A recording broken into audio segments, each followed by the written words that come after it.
Bangladesh cricket বোর্ডও পরিদর্শন করেছেন অন্তর্বর্তীকালীন সরকারের যুব ও ক্রীড়া মন্ত্রণালয়ের উপদেষ্টা আসিফ মাহমুদ সজীব ভুঁইয়া। আজ সোমবার বিসিবিতে আসেন তিনি। এদিন বিসিবিতে এসেছেন দেশ সেরা ওপেনার তামিম ইকবালও।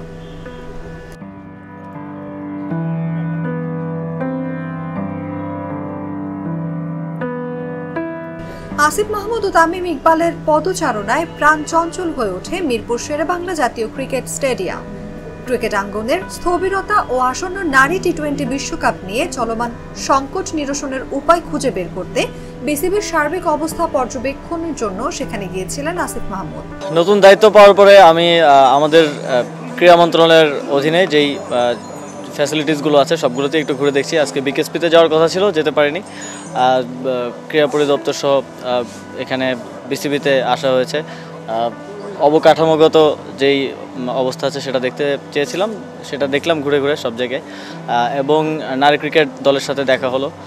তারা সামনে উইমেন টি-20 ওয়ার্ল্ড কাপ খেলতে যাচ্ছে এবং যেই ব্যাপারগুলো এখানে উন্নয়নের প্রয়োজন আছে সে ব্যাপারে একটু নোট নিলাম। আশা করি সামনে এগুলো আমরা ঠিক করে দিতে পারবো। কিন্তু একই দিনে তামিমের বিসিবিতে আসাটা অনেকটাই কাকতালীয় মনে হয়েছে ক্রিকেট প্রেমীদের কাছে। কেন এই দেশের ওপেনার বিসিবিতে এসেছিলেন সে কারণও জানা যায়নি। শেরেবাংলায় আসিফ মাহমুদের সঙ্গে আন্তঃক্রিয়ায় লিপ্ত হয়েছেন তামিম। এরপর টাইগার ক্রিকেটারের সঙ্গে স্টেডিয়ামের বিভিন্ন জায়গা ঘুরে দেখেন আসিফ মাহমুদ।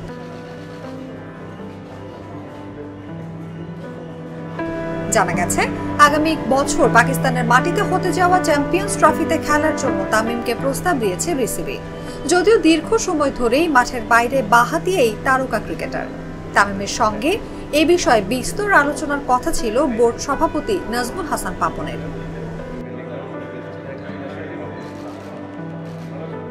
গত 5ই আগস্ট শেখ হাসিনা সরকারের পদত্যাগের পর আত্মগোপনে চলে যান পাপন, যে কারণে তামিমের সঙ্গে বসা হয়নি তার। তবে বাংলাদেশ ওয়ানডে দলের সাবেক এই অধিনায়কের সঙ্গে আলোচনায় বসতে রাজি প্রধান নির্বাচক গাজী আশরাফ হোসেন লিপু। তামিম জাতীয় দলে ফিরবেন কিনা দ্বিপাক্ষিক আলোচনার মাধ্যমেই আসবে বহুল প্রতীক্ষিত সিদ্ধান্ত।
চলে বাবা পাইছি তো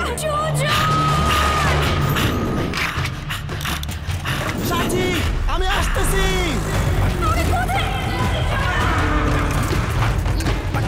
নিয়ে গাড়ির সাথে পাল্লা আমার সুযোগ যাতা না।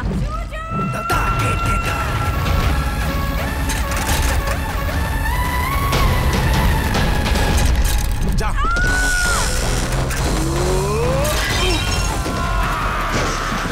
কেমনে সম্ভব এটা? জাপানিজ প্রযুক্তিতে তৈরি ডিসেন্ট স্পেয়ার পার্টস, যা মজবুত ও অধিক প্রেশার নিতে সক্ষম, তাই চলে বহুদিন। আমার রিকশায় লাগাইছি ডিসেন্টের পার্টস। গাড়ি শুধু চলে না, ওরেও